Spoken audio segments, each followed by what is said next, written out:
로봇 한 대 값이 지금 10만 달러가 넘습니다. 우리 돈으로 1억 4천만 원 정도예요. 현대차는 이걸 2만 달러까지 내리겠다고 했습니다. 2,800만 원이에요. 값을 5분의 1로 낮추겠다는 거죠.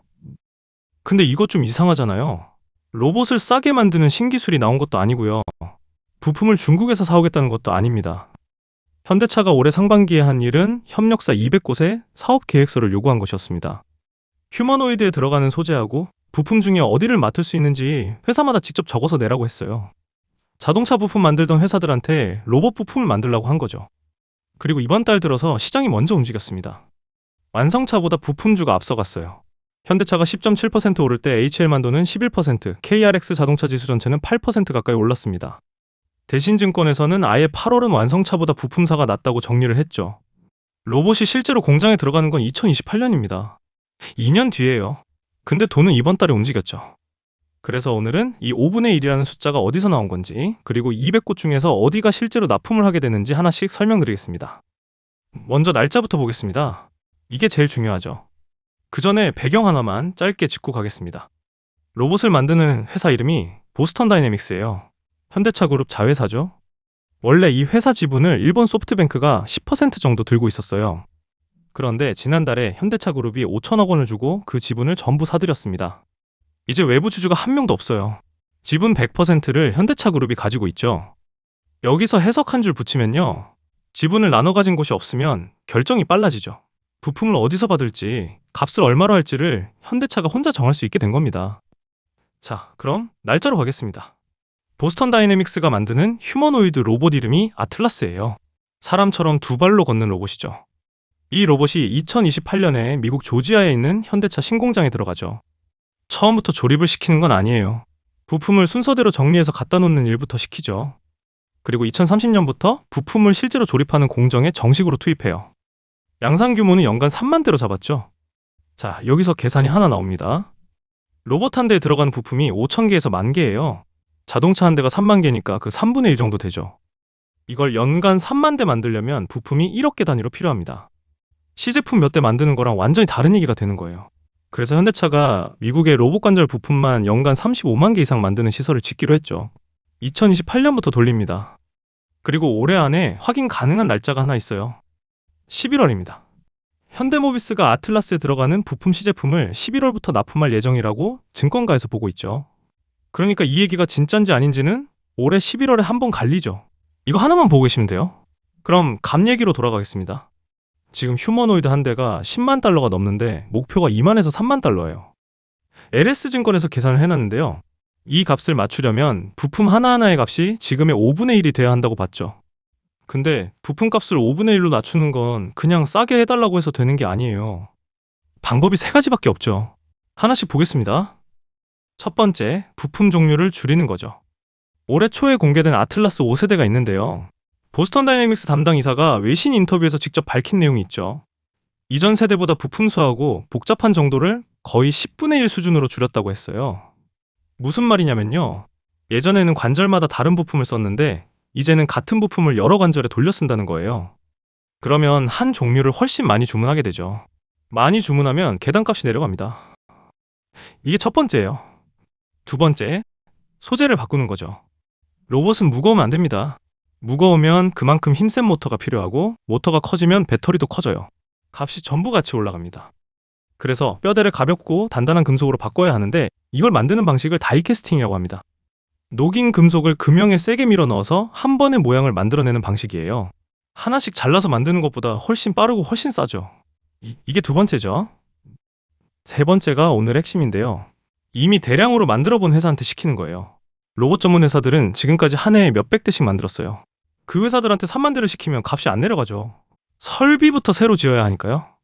그런데 자동차 부품사는 다릅니다. 이 회사들은 한 해에 몇백만 개씩 만들어 온 회사들이에요. 같은 걸 100만 개 만들면서 분량 안 내고 값 맞추는 게 이 회사들이 30년 동안 해온 일입니다. 현대차가 200곳의 사업 계획서를 요구한 이유가 바로 여기 있죠. 목적이 문서에 그대로 적혀 있어요. 액추에이터하고 감속기 같은 핵심 부품을 국산화하고 대량으로 만드는 체계를 갖추는 것. 그러니까 로봇 회사를 키우겠다는 게 아니라 자동차 부품사를 로봇 부품사로 바꾸겠다는 거죠.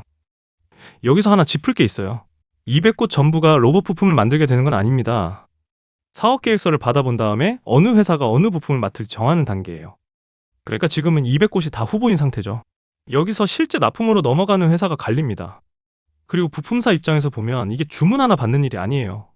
로봇 부품을 만들려면 새 설비를 들여야 하고 연구 인력도 뽑아야 하고 공장 부지도 준비해야 합니다. 실제로 사업 계획서를 낸 회사들이 로봇 전담 연구 인력을 늘리고 양산 공장 부지를 알아보고 있다는 얘기가 나왔어요. 그러니까 이 회사들은 이미 돈을 쓰기 시작했다는 겁니다. 골드만삭스는 앞으로 한국이 전 세계 로봇 부품 공급망의 30%를 담당할 거라고 봤습니다. 그리고 이건 문서로만 진행되고 있는 게 아니에요. 보스턴 다이내믹스 기술 인력들이 국내 부품 회사 공장을 직접 찾아다니고 있죠. 현대모비스 담당자도 같이 가죠. 어느 부품을 맡길 수 있는지 설비를 눈으로 보고 가는 거죠. 언론에 이름이 나온 것도 있어요. 자동차 차체 부품을 만드는 성우하이텍이 아틀라스 겉면 덮개를 넣을 유력한 회사로 거론됐습니다. 자동차 내장재를 만드는 서현이와도 겉면 소재 협력 후보로 언급됐어요. 미국 엘라베마에 현지 법인이 있는 회사죠. 정리하면요. 로봇의 관절, 눈, 머리 부분, 겉면, 팔다리 덩어리까지 대부분을 한국 회사가 만든 그림이 나오고 있습니다. 이제 그 중에 어디냐를 보겠습니다. 첫 번째는 현대모비스입니다. 여기는 사실 200곳 안에 들어가는 회사가 아니에요. 200곳을 관리하는 쪽이에요. 현대모비스가 아틀라스에 뭘 넣느냐? 액추에이터입니다. 이 단어가 좀 어려운데요? 관절을 움직이는 부품 덩어리라고 보시면 되죠. 전기 모터가 힘을 만들고 감속기가 그 힘을 느리고 세게 바꿔주고 제어기가 얼마나 돌릴지 계산하고 센서가 지금 몇 도 돌아가는지 알려주죠. 이 4개를 처음부터 하나로 설계해서 통째로 만든 게 액추에이터예요. 아틀라스 한 대에 이게 31개 들어가요. 연간 3만 대면 한 해에 93만 개죠. 그리고 아까 말씀드린 그 11월이 여기 걸려 있어요. 현대모비스가 이 시제품을 11월부터 납품할 예정입니다. 현대모비스는 여기서 안 멈춥니다. CES 2026에서 밝힌 계획을 보면요. 액추에이터를 시작으로 손 부분, 센서, 제어기, 배터리팩까지 개발 범위를 넓히겠다고 했죠. 로봇 한 대에서 값이 제일 많이 나가는 부위를 순서대로 가져가겠다는 얘기죠. 그리고 이 회사가 왜 그걸 할 수 있냐면요. 현대모비스는 자동차 브레이크하고 조향 장치를 만들던 회사죠. 둘 다 전기 모터하고 감속기가 들어가요. 그걸 한 해에 수백만 개씩 만들면서 값을 맞춰본 회사예요. 아까 말씀드린 세 번째 방법에 정확히 들어맞죠. 그리고 이 로봇이 실제로 일을 하게 되는 경로도 이미 정해져 있어요. 미국의 로봇 시험 시설을 하나 만들었는데요. 여기서 부품을 순서대로 정리하는 작업하고 조립 작업을 학습시킵니다. 그 다음이 현대차 조지아 공장하고 현대글로비스예요. 여기서 시험 투입을 해봅니다. 그게 통과되면 실제 생산 라인으로 가죠. 그러니까 현대차는 만드는 쪽, 현대글로비스는 물건 옮기는 쪽, 현대모비스는 부품 되는 쪽으로 역할이 나뉘어 있는 거죠. 물론 아쉬운 점도 있어요. 현대모비스는 시가총액이 큰 회사예요. 이번 달 상승률도 5%가 안 됩니다. 자동차 지수 전체보다 덜 올랐어요. 로봇 매출이 회사 전체에서 차지하는 비중이 아직 작기 때문입니다. 그래서 여기는 빠르게 움직이는 회사가 아니라 11월 납품이 실제로 되는지 확인하는 기준점으로 보시는 게 맞죠. 여기서 잠깐 지금부터 말씀드릴 두 곳도 좋습니다. 그 얘기 하기 전에 오늘도 준비했습니다. 오늘의 대장 종목인데요. 제가 이 흐름에서 지금 제일 좁게 보고 있는 회사는 사실 오늘 영상에서 말씀드린 회사들이 아니에요. 따로 있습니다. 방금 액추에이터가 뭔지 말씀드렸죠? 모터하고 감속기, 제어기, 센서를 하나로 묶어놓은 부품이라고요. 그리고 값을 5분의 1로 내리려면 이미 대량으로 만들어 본 회사가 해야 한다고도 말씀드렸습니다. 제가 보고 있는 회사가 정확히 그 두 개를 다 가지고 있는 회사입니다. 전동 공구에 들어가는 모터를 수십 년 동안 한 해에 수백만 개씩 만들어 온 회사인데요. 이 회사가 만든 액추에이터가 이미 현대차 로보틱스 랩이 만든 로봇에 실제로 들어갔습니다. 그리고 현대차 그룹 계열사한테 로봇 구동 모듈을 수주한 이력도 있어요. 게다가 현재 이 종목은 증권가 리포트에도 경제방송에서도 공개되지 않은 종목이기 때문에 모든 분들에게 공개하지 않고 제 채널 성장에 도움을 주시는 구독자분들에게만 공개하려고 합니다. 그래서 제 채널 구독자다라는 걸 확인하기 위해서 댓글에 구독이라고 한 글자 적어주시고 이후에 제가 고정 댓글에 남겨드린 이 링크 클릭하시고 30초 정도 신청만 해주시면 바로 대장 종목 확인 가능하십니다. 이 종목 확인하신 다음에는 어디에다가도 유출하시면 안 됩니다. 왜냐? 수급이 불안정해지면서 리스크가 생길 수도 있기 때문입니다. 그래서 꼭 우리끼리만 확인하는 걸로 하고 지금 영상을 보고 계시는 분들도 얼른 구독 눌러주시고 대장 종목 이 주식 꼭 확인해보세요. 그러면 다 이해했다 라고 생각하고 본론으로 돌아가서 지금까지 현대차 얘기만 했는데요. 여기서 하나 짚고 가야 할 게 있습니다. 로봇 부품을 자동차 부품사한테 시키는 건 현대차만 하는 게 아니죠. 테슬라도 그렇고요. LG전자도 그렇죠.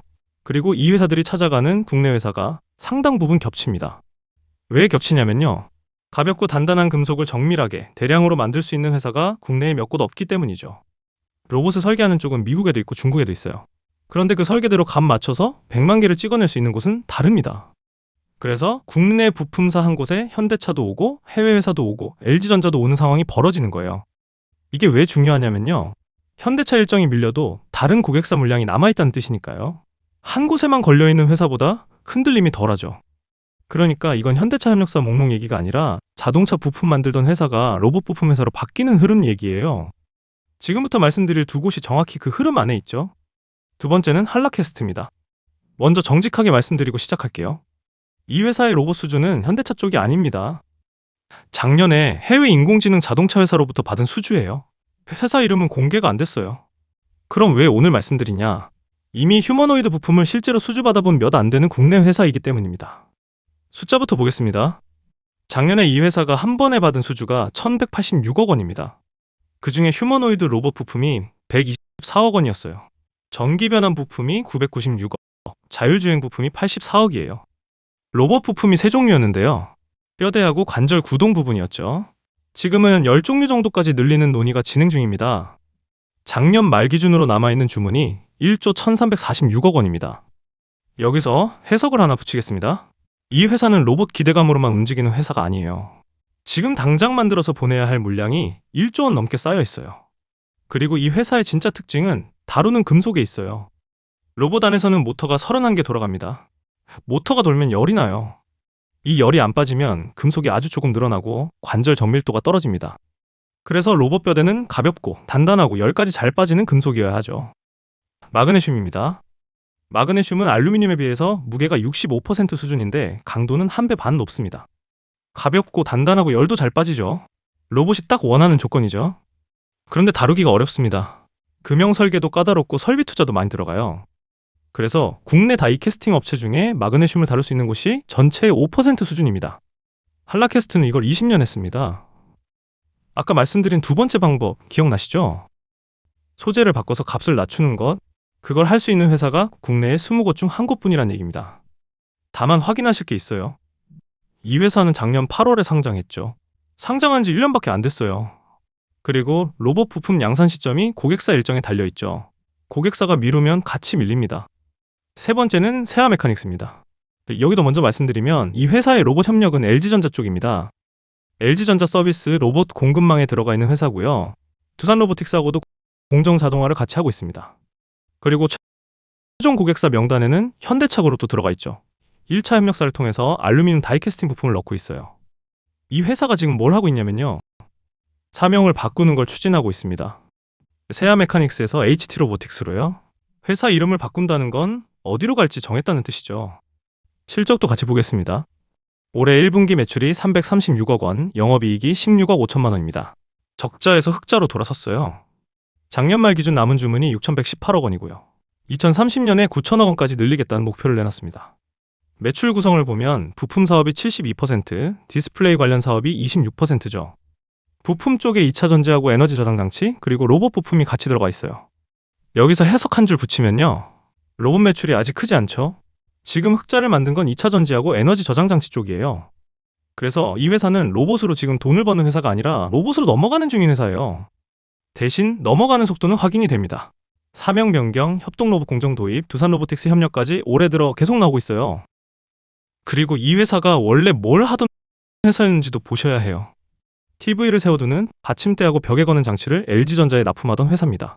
여기서 알루미늄 다이캐스팅 기술이 쌓였어요. 그 다음에 전기차 배터리 부품으로 넘어갔고요. 지금은 로봇 관절 구동 부분하고 뼈대 쪽으로 넘어가고 있죠. 같은 기술로 붙이는 물건만 계속 바꿔온 회사인 거죠. 그리고 LG전자가 최근에 휴머노이드 로봇 학습용 시설을 만들기로 했는데요. 이 회사가 여기서 구조 부품하고 구동 부품 공급을 늘릴 가능성이 거론되고 있습니다. 오늘 얘기 세 줄로 정리하겠습니다. 하나, 현대차가 로봇 한 대 값을 10만 달러에서 2만 달러로 내리겠다고 했어요. 그러려면 부품값이 지금의 5분의 1이 돼야 하죠. 둘, 그 방법으로 고른 게 로봇 회사가 아니라 자동차 부품사였습니다. 올해 상반기에 협력사 200곳이 사업 계획서를 냈어요. 셋, 확인 날짜는 올해 11월입니다. 현대모비스가 아틀라스 부품 시제품을 납품할 예정인 달이에요. 이거 하나만 보고 계시면 됩니다. 그리고 하나 더 남겨두겠습니다.